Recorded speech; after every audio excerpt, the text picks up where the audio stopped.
Fala aí pessoal, beleza? Iniciando mais o acompanhamento mensal. Preciso cortar meu cabelo, ver se eu corto essa semana. Acho que eu já falei em alguns vídeos sobre. Nossa, deixa eu até limpar meu óculos aqui.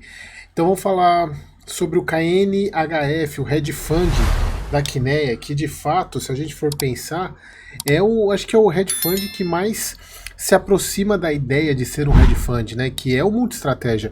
A gente brinca, tem alguns fundos, por exemplo, a LZM, que é chamado de multi-estratégia. Hedge Fund é um nome gourmet para multi-estratégia, que é aquele fundo que possibilita o gestor uma ampla gama de investimentos, o que eu acho muito bacana, assim, em termos de estratégia de carteira, você ter um hedge fund, porque ele acaba sendo ele por si só já é uma boa diversificação. E eu vejo ele como um futuro para a classe de ativos, principalmente para o futuro para os FOFs, que é sair dessa mesmice de somente ter fundo imobiliário e poder ter outros tipos de ativos. E também por ser mais uma gestão passivona, né? Embora ele tenha feito alguns movimentos interessantes, mas não se caracteriza mais por ser uma gestão mais passiva. E passivo por passivo é melhor ter um hedge fund do que um FOF. Então o relatório agora de maio, mais um mês a gente acompanhando esse multi-estratégia, esse hedge fund da Kinea.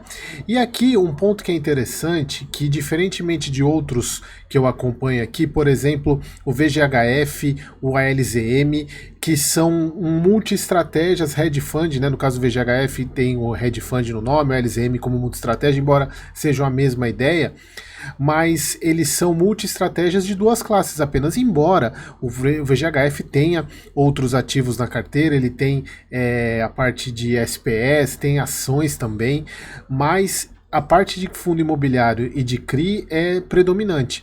Diferentemente do nosso amigo aqui, o KNFH, que ele tem KNHF, né? Ele tem bastante tijolo raiz mesmo.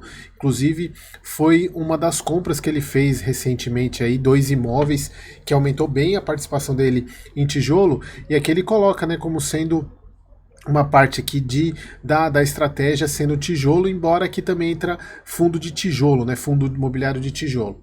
Então ele está com um patrimonial de 99, cota mercado 98.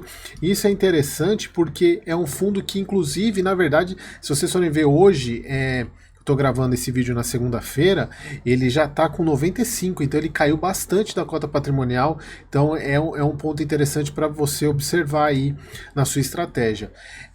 Embora também essa parte de tijolo dele, que a gente vê hoje aqui representando praticamente 20% do PL, dificulta um pouco a análise em termos de P sobre VP.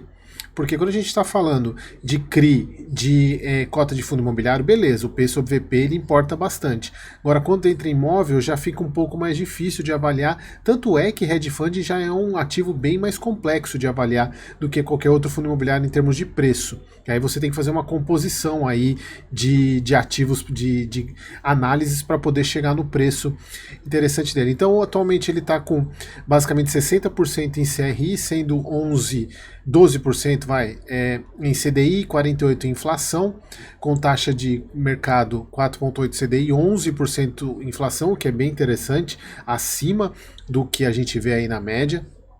Tem 14% em cotas de fundo imobiliário, 19% em imóveis, e a parte de caixa dele, né, tá praticamente 17%, né, somando, na verdade tem ação aqui primeiro, né, 0,7%, e a parte de LCI e caixa somando próximo a 17%. Pagou 90 centavos por cota, e um ponto interessante dos dividendos é que, diferentemente dos outros fundos da Kinea, que inclusive eu venho falando muito isso com vocês, que a Kinea não tem essa política de usar reserva para manter linearidade. No caso do KNHF, eles abrem uma exceção, porque eles usam, inclusive, o objetivo é atenuar, eles falam aqui, considerando a abordagem de estratégia do fundo, implementamos uma política de linearização dos dividendos distribuídos, que é o único fundo da Kinea que eles fazem isso. O objetivo é atenuar possíveis impactos na distribuição decorrentes dos fatores macroeconômicos ou externos do fundo. Por conta disso, embora o fundo tenha gerado um resultado de 1, pagou 90 centavos, tendo 24 centavos de reserva, eles têm o guidance aqui de pagamento, então vejam que a estratégia desse fundo é um pouco diferente das estratégias dos outros fundos da Kinea, que eles não têm essa pegada de usar reserva para manter linear os rendimentos. Tanto é que a gente está vendo aqui esses 2 meses, tanto abril quanto maio, o fundo gerou mais do que pagou, exatamente para poder ter essa elevação. E aí a gente já vai ver o porquê que eles estão fazendo isso. Que eles estão falando que a questão é o seguinte, eles já estão prevendo, inclusive via focos, e inclusive a questão do que provavelmente vem aí, uma desaceleração inflacionária. Eles estão colocando que junho vem para 0,12, o mês que nós estamos, e julho 0,12 também. Então vai derrubar bastante. Se isso for verdade, se isso de fato acontecer, por exemplo, o Canip vai sofrer pra caramba. E aí a gente vai testar a tese que eu coloquei no vídeo para vocês dessa semana, onde eu falei que o rendimento caiu, porém as cotações não caíram. Vamos ver se o fundo vai segurar a cotação com uma inflação tão baixa assim. Então a gente tem que ver, embora a gente sempre observe o Focus com uma certa ressalva, porque dificilmente as coisas que aparecem lá se concretizam. Então eles colocam que tem essa previsão desaceleração inflacionária, então isso vai impactar diretamente o fundo, porque ele tem boa parte da receita vinculada ao IPCA, então a ideia é segurar essa parte de reserva para manter os 90 centavos. Destacamos que essa distribuição deve divergir do previsto inicialmente pelo fundo, e aqui um ponto importante que eles colocam, os resultados em função do pipeline das premissas, né, desse fundo logo que ele fez o IPO, que eram outras. Então é muito difícil você fazer premissa, ainda assim, não somente muda estratégia, pessoal, isso vale muito para quando vocês estão avaliando a IPO, de fundo imobiliário, que vários IPOs, o ITRI, que eu fiz um vídeo aqui sobre o IPO dele, tem as premissas dele, é muito difícil você ter premissa num país como o nosso, de que muda toda hora, a situação muda a todo momento, a gente não tem estabilidade. Então é muito difícil, ainda mais num multi-estratégia, onde você pode abrir muito a sua exposição. Por exemplo, você tem num momento que você, por exemplo, pega um ALZM, que tem fundo imobiliário e CRI, de repente você entra com 20% do PL em tijolo, em fundo em imóvel. Isso muda completamente o que você pretendia em termos de resultado. Então eles colocam aqui, justificando essa questão dessa alteração, e o foco deles é o seguinte, é uma alteração de curto para poder colher resultado no longo prazo. Eles colocam aqui, essa discrepância de um curto prazo resulta em premissas que não se concretizaram, índices inflacionários abaixo das previsões iniciais e maior tempo de alocação em instrumentos de caixa de menor rentabilidade. Aí eles falam, com menor exposição em CRIs e uma alocação maior em tijolo, em cotas de fundo imobiliário, abdicando o rendimento de curto prazo para aproveitar oportunidades com projeção de ganho de capital e aumento da taxa interna global no horizonte de investimento mais longo. Obviamente, quando você coloca imóvel para dentro do fundo, você espera um resultado mais longo, não curto prazo, diferentemente de CRI, né? Porque o CRI ele paga ali no mês os juros e a correção. Então é uma estratégia muito interessante, tenho gostado muito desse hedge fund, me anima bastante essa carteira que, embora já esteja bem carregado desse tipo de ativo, mas me interessa muito essa tese. Aqui as compras do fundo, em termos de CRI, né, comprou 15 milhões de IPCA mais 9, CDI mais 4, 3.4. Aqui o mesmo, para quem tem acompanhado os vídeos aqui, tanto do Canip quanto do KNSC, é o mesmo ativo. Então é como eu falei para vocês, eles faz uma compra grande e distribui entre os fundos da gestora, né, que é esse lá de Fortaleza. Todos eles, e vejam, todos eles com alienação fiduciária, que é assegura a parte de garantia mais segura. Aqui então o resumo da carteira de CRI, que a gente já viu lá em cima. A maior parte é em home equity, menor em logístico. A parte de fundo imobiliário, eles colocam aqui, que acho que é um dos pontos mais importantes desse relatório, decidimos reduzir a nossa alocação em fundos de tijolo, resultando num prejuízo de 200 mil reais aqui. Não, de 200 mil reais. Eles colocam, apesar de bons fundamentos, houve uma deterioração relevante no cenário macroeconômico, com piora da situação e aumento da inflação projetada para os próximos anos, diferentemente daquele curto prazo que eles colocaram lá em cima.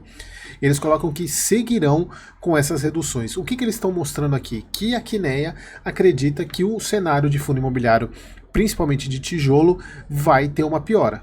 Então eles estão provendo, não, estão prevendo que o cenário de tijolo, para fundo de tijolo, para os próximos, principalmente para o próximo ano, vai ser de deterioração, principalmente por causa do aumento da inflação para frente, não agora. Agora existe uma certa queda na inflação, que é o que eles colocaram lá em cima. Isso é importante você avaliar, mas por outro lado, se isso de fato concretizar do que eles estão comentando, pode ser que já está aberta, na verdade, uma baita de uma janela de investimento em fundo de tijolo. Embora os fundos de CRI também sejam boas opções por causa dessa previsão de inflação. Pessoal, é o que eu tenho falado, inclusive eu falei no vídeo de domingo para a gente parar de se pautar no mercado. A gente tem tanta oportunidade, está tudo bom para investir. Tá tudo bom para investir. Então é importante vocês. E aqui só para voltar que eles tiveram um prejuízo aqui nessas vendas, né? Bom, aqui o retorno da carteira de fundo imobiliário continuando sendo bem consistente. E aqui é só um ponto que a gente tem que atentar também. Eles fazem isso também exatamente para a rentabilidade não cair. Assim, é diferente da gente que investe, mesmo que caia, mas a gente quer aumentar a posição, aqui eles também têm que estar preocupados com a rentabilidade do fundo, porque também é o que mantém o fundo indo bem. Parte de ação, faz tempo que, acho que desde que comecei a analisar, eles não mexem nesse 0,7, não mexem nisso. Aqui a parte de provisões, que ainda tem a questão do pagamento do São Luís e do HE do lado do Faria Lima, então continuam... tá tranquilo, fundo com caixa para pagar, sem problema nenhum. Aqui a gente vê o resultado que caiu um pouco, porque fevereiro saiu da projeção de inflação, diferentemente dos outros fundos, como eu falei para vocês, eles estão querendo manter esses 90 centavos, mesmo tendo um resultado maior nos últimos 2 meses, mas com essa previsão, e de fato, se de fato isso não acontecer, não for tão ruim quanto eles preveem, eles distribuem mais, isso é fato. Como eu falei para vocês, fevereiro saiu, tá? Isso acontece todos os fundos aqui, né? Menos no KCRE. Bom, acho que era isso que eu tinha para falar para vocês. Liquidez aqui, como eu falo para vocês, a questão da cota que caiu bastante. Bom, acho que era isso aqui, os ativos do fundo. Bom, mais um mês acompanhando ele. Aqui ele faz um relatório sobre os ativos imobiliários do fundo, todos os CRIs e todos os ativos, um baita fundo, tenho gostado bastante da gestão, da dinâmica dele e quem sabe mais pra frente eu penso em incluir na minha carteira, beleza pessoal? Então, era isso, espero vocês no próximo vídeo.